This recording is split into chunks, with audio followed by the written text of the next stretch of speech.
India आघाडीचा 11:30 वाजता केंद्रीय निवडणूक आयोगाच्या कार्यालयावर धडक मोर्चा। निवडणूक आयोगाकडून फक्त 30 नेत्यांनाच भेटीची परवानगी। दिल्लीमधील इंडिया आघाडीच्या मोर्चाच्या पार्श्वभूमीवर निवडणूक आयोगाच्या कार्यालयाबाहेर बॅरिकेडिंग, संसद परिसरातही मोठा पोलीस बंदोबस्त। कर्नाटक, बिहार आणि महाराष्ट्र निवडणूक आयोगाची राहुल गांधींना नोटीस। मतचोरीच्या आरोपांसंदर्भात 10 दिवसात शपथपत्र देण्याचे निर्देश। अमोल कीर्तीकरांची लोकसभेची जागा निवडणूक आयोगाच्या मदतीने चोरली। संजय राऊतांचा आरोप, 50 ते 60 लोकसभा मतदारसंघात घोटाळा झाल्याचा दावा, तर आम्हाला चोर म्हणाल तर उत्तर देणारच, नरेश मस्केंची टीका। ठाकरेंच्या शिवसेनेचा सरकार विरोधात जनआक्रोश आंदोलन, भ्रष्ट मंत्र्यांमुळे राज्याची बदनामी होत असल्याचा आरोप। मुंबईतील आंदोलनामध्ये उद्धव ठाकरे स्वतः सहभागी होणार। सांगली जिल्ह्यामध्ये भाजपमध्ये मोठा पक्ष प्रवेश होणार।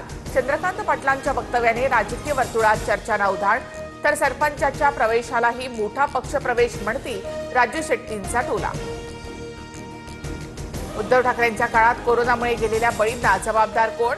केशव उपाध्यायांचा सवाल। ठाकरेंच्या शिवसेनेच्या मोर्चावर भाजपची टीका।